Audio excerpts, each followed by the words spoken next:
La periodista y activista pro derechos lésbico-gay, Patricia Noel Warren, escribió: "Quien quiera que capte la mente de los niños es dueño del futuro". Y es que los colectivos de la diversidad sexual entienden perfectamente como estrategia de largo plazo adoctrinar a los niños, adolescentes y jóvenes en ideología de género. Ellos son su objetivo prioritario. En la Escritura, la transmisión del conocimiento, particularmente de la palabra de Dios, se daba en la familia directamente de los padres a sus hijos. Ese enfoque en la cultura occidental, es decir, de Grecia, Roma y en adelante, se modificó con la creación del concepto de la escuela. Ya no eran los padres, sino los mentores, ahora les llamamos los maestros, los que enseñan a los hijos, los que transmiten no solo conocimientos, sino también valores. Ellos son ahora quienes los educan. Con el devenir del tiempo, la escuela fue asumida por la religión mayoritaria, la Iglesia Católica, como una manera de transmitir el conocimiento de la palabra de Dios, pero también su doctrina y sus dogmas.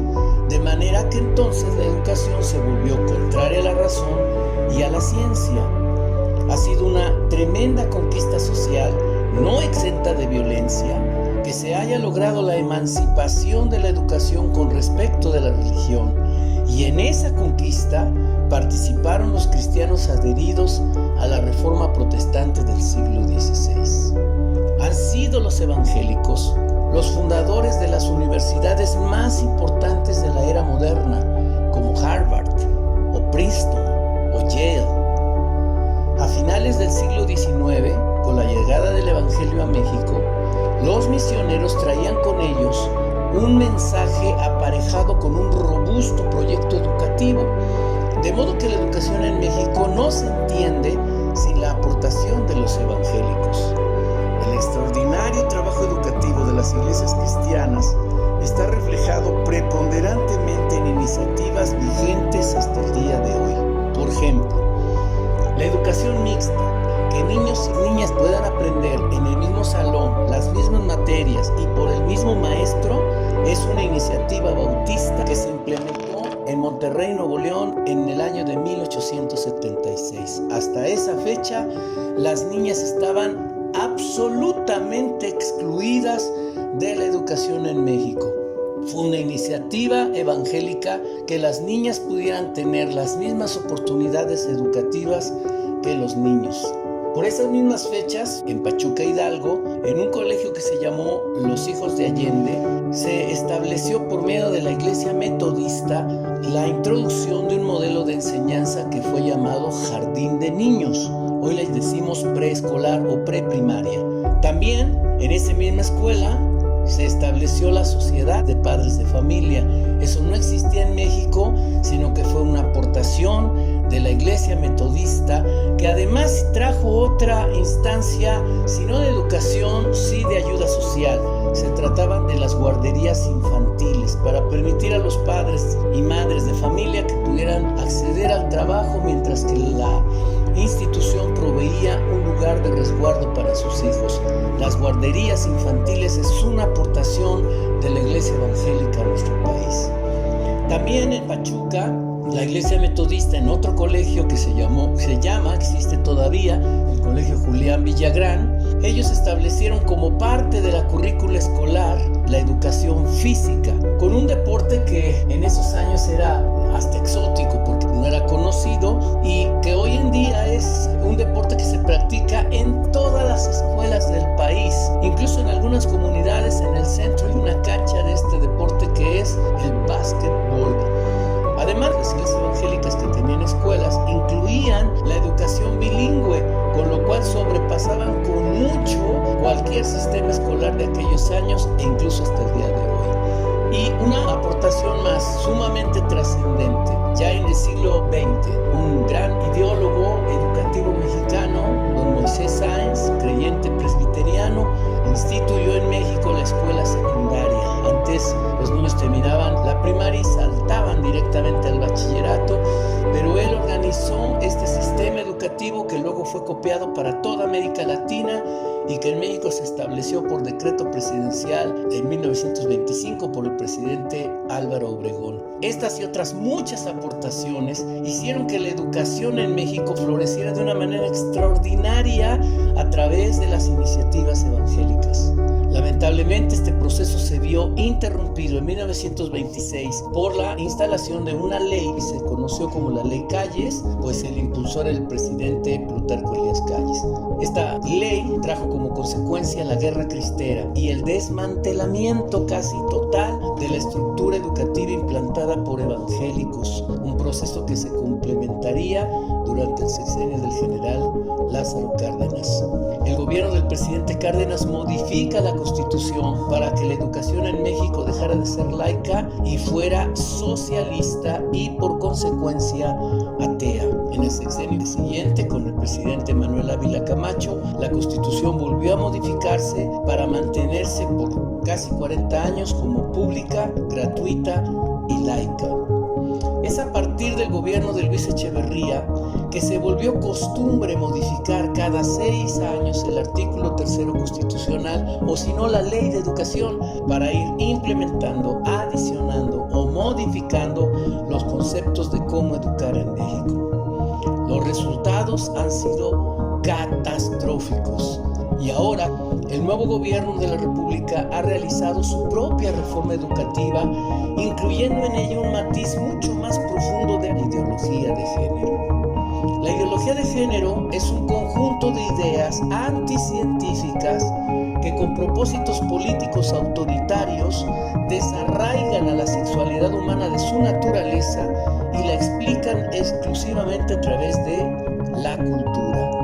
El origen de esta propuesta inició con las justas demandas del movimiento feminista, pero fue llevada al extremo del feminismo radical que luego mutó para desarrollarse de forma multiforme entre los movimientos de la diversidad sexual, que además se ha visto fortalecida por organismos internacionales que la aterrizan en gobiernos locales mediante presiones financieras. La reforma educativa actual pretende establecer nuevos paradigmas en la cultura mexicana de manera impuesta, sin consulta y sin defensa. Se pretenden establecer falacias como la autopercepción, enseñada desde preescolar. Esto quiere decir que una persona, un niño o una niña pueda autopercibirse como su imaginación se le ocurra. Es algo verdaderamente grave. También están incluyendo el acceso a los niños, niñas y adolescentes a diversas opciones sexuales como la masturbación, los tocamientos, usar los niños ropa de niña y las niñas ropa de niños. Están incluyendo también la erotización temprana, no solamente con los tocamientos y la masturbación, sino incluso ya con la consumación sexual, ya sea con personas de su mismo sexo o del sexo contrario o incluso sexo con adultos. Y lo que más nos preocupa es este llamado derecho humano al libre desarrollo de la personalidad. Todo esto significa ni más ni menos que el adoctrinamiento de nuestros hijos en ideología de género. Por supuesto, este tipo de enseñanzas también van a incluir cómo evitar embarazos no deseados. Y si estos se dan, también se les va a explicar sobre métodos abortivos, como la NOM 46, por ejemplo, que es algo sumamente grave, pues atenta en realidad contra la propia mujer. Es lo que están tratando de implementar como el derecho a la interrupción legal del embarazo. Pero sobre todo, el énfasis de este tipo de ideologización es normalizar la diversidad sexual, que haya niños bisexuales, travestis, transexuales, transgénero, intersexual o incluir el sexo queer o el sexo líquido o cualquier otra forma de expresión. Se trata, dicen ellos, de un juego de libertades. La La reforma presentada llevó a la modificación del artículo 3º constitucional, que a la letra dice ahora: corresponde al Estado la rectoría de la educación. La impartida por este, además de obligatoria, será universal, inclusiva, esa es la llave a la ideología de género, pública, gratuita y laica.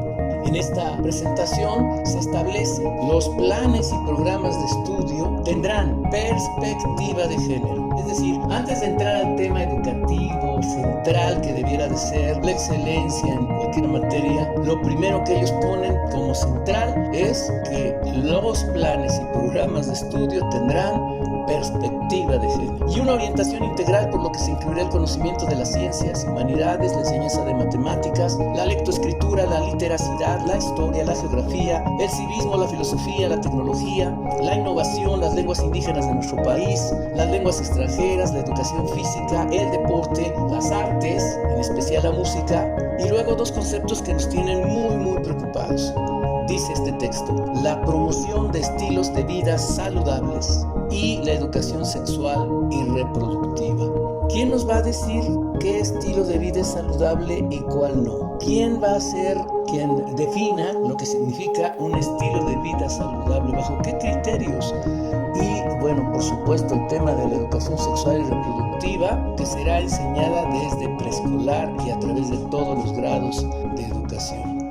Por todo esto es que la Iniciativa Ciudadana por la Vida y la Familia está proponiendo una ruta de gestión en 3 vías que puede enfrentar esta grave amenaza que se cierne sobre nuestros hijos, pero sobre el futuro de nuestra nación. Se trata de cómo detenemos que la educación sea usada como un medio de adoctrinamiento. Así que estamos planteando una ruta de gestión en 3 vías: la vía legislativa, la vía de crear estructuras sociales y sobre todo la vía de crear contenidos. En primer lugar, la gestión legislativa. Hoy día el sistema educativo tiene 4 niveles de consulta. El primer nivel de consulta es el gobierno federal, la SEP. Y la SEP consulta a bufetes que ya existen en el mundo para buscar la mejora o la excelencia educativa. Claro que todos estos bufetes, en su gran mayoría, tienen incluido como parte de su currícula los temas de la ideología de género. ¿Qué hace la SEP? Buscar a estos consorcios educativos mundiales y considerar lo que ellos proponen para la formación de las naciones. Un segundo nivel de consulta son los gobiernos estatales, en donde más bien les preguntan sobre las costumbres locales, las lenguas indígenas de ese estado, etc.